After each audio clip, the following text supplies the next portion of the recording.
என்னடா பாப்பா செய்த அவர் சொல்ல அவர் போயிட்டாரு. அவர் நினைச்சு வாங்க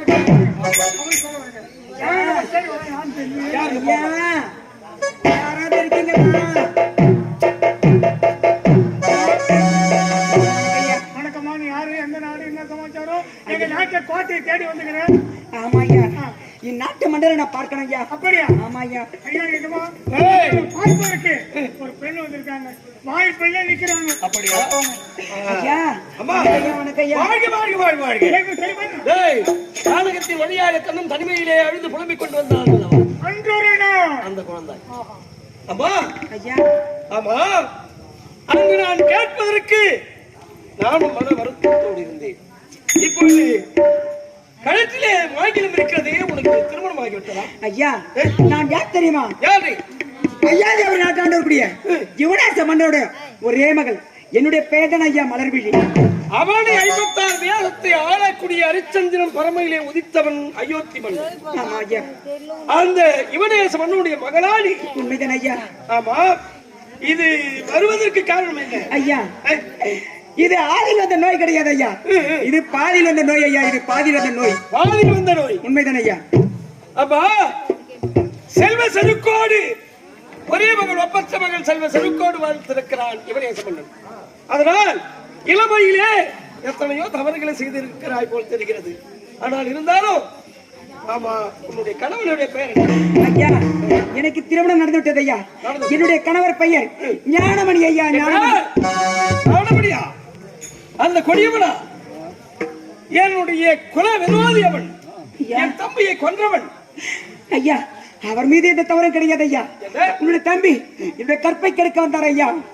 அதை தடுத்தால் இருவருக்கும் சமன் நடந்தது. அந்த தவறிலே உன்னுடைய தம்பி அவர் கொண்டு விட்டார் ஐயா. அவர் மீது எந்த தவறும் கிடையாது ஐயா. அந்த ஞானமணி மீது எந்த தவறும் இல்லை. கிடையாது ஐயா. என் தம்பிதான் உன்னுடைய கற்பை கெடுக்க. உண்மைதான் ஐயா. அப்படியா? ஆமா. சரி, அது போகட்டும். இந்த அறிவு எப்படி வந்தது அதை கூற வேண்டும். அதை சொல்ல முடியாது ஐயா. சொல்கிறாயா இல்லையா? அந்த ஞானமணி இப்போது சிறை இருக்கிறான். அவனை துண்டிக்கிறேன்.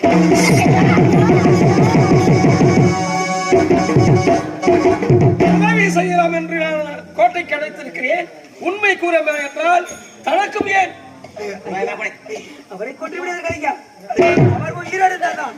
இந்த பாவி நான் பூவோடும் பொட்டோடும் பூச மஞ்சளோட குங்குமத்தோடு வாழ முடியும் ஐயா. அவரை கொன்று என்னை விதவையாக்கி விடாதீர்கள் ஐயா. அந்த கோபத்தை நான் செய்ய மாட்டேன்.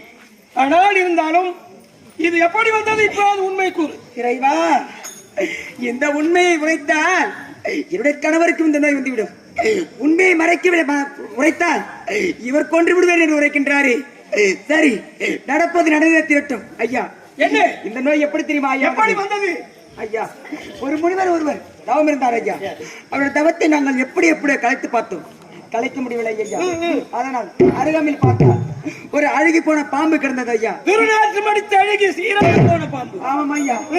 அந்த பாம்பை எடுத்து அவருடைய கழுத்திலே போட்டு அவர் செய்யும் தவத்தை கலைத்து விட்டேன் ஐயா. என்ன? அந்த முனிவன் தவம் செய்யும் நேரத்திலே அவன் கயிற்றிலே மாலையாக அணிவித்து அவனுடைய தவத்திலே கிடைத்து. உண்மைதானே ஐயா? பிறகு ஐயா அவருக்கு சினம் பிறந்து என்ன தெரியுமா சாபத்தை கொடுத்த? சாபம்? என்றாவது ஒரு நாள் உன்னுடைய கழுத்திலே உன்னுடைய கணவன் தொட்டு தாலி கட்டும் நேரத்தில் உனக்கு கூன் குறுகி அழுகி துர்நாற்றம் எடுக்கும், உனக்கு கஷ்டம் பிடிக்க வேண்டும் சாபத்தை கொடுத்து விட்டார் ஐயா. ஆமாம் ஐயா. ஐயா என்ன? அது மட்டும் கிடையாது.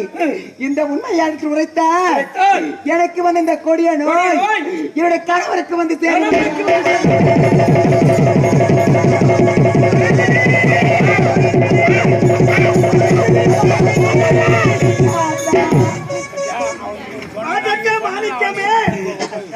கற்பு கருத்தின் அலாயினி அருந்ததி பிறந்த தமிழ் மண்ணிலே பிறந்த பெண்ணல்லவா. தன்னுடைய அழகு தீர்மானித்தாலும் தன்னுடைய கணவன் அழகாக இருக்க வேண்டும் என்று உண்மையை மறைத்தாயா மலர்விழி? என்ற பாவிக்கு உண்மை என்னவென்று தெரியாமல் உன்னை சாட்டை கொண்டு நாடு கழித்து விட்டேன் மலர்விழி. நம் நிலைமையை பார்த்தாயா மலர்விழி? அத்தா, நான் விளையாட்டு எனக்கே விளையாக மாறிவிட்டதே அத்தா. அத்தா, நமக்கு வந்த நிலைமை இந்நாட்டில் யாருக்குமே வரக்கூடாது மலர்விழி.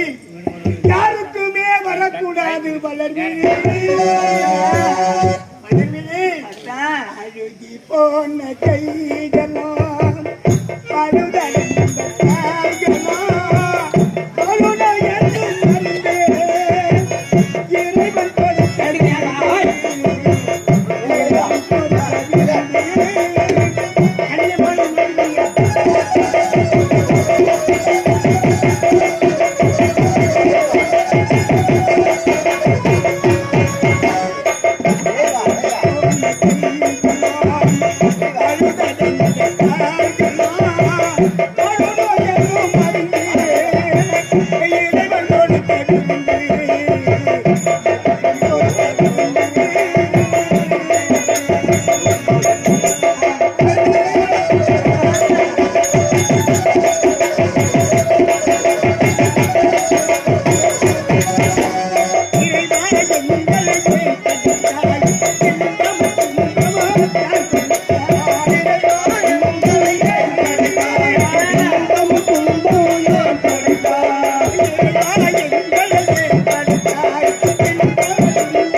இதற்காகத்தானே இந்த பாவினான் என்னோட தந்தையும் நீங்கள் என்னை அடித்து துன்புறுத்தும் போது இந்த உண்மையை மறைத்தேன் அத்தா. நான் மட்டும் அப்போதே உங்களுக்கு இந்த உண்மையை உரைத்திருந்தா எனக்கு வந்த கொடிய நோய் உங்களுக்கு வந்திருக்குமே அத்தா. நான் எப்படி போனாலும் பரவாயில்லை, நீங்கள் அழகோடு என்மையோடு இருக்க வேண்டும். நான் இந்த பாவினான் ஆசைப்பட்டேன் அத்தா. நமக்கு இந்த நிலைமை ஏற்பட்டு விட்டது அத்தா. அத்தா உந்தன் மனக்கோவில் சிலையாக வளர்ந்தாலத்தான் மலரோடு மலராக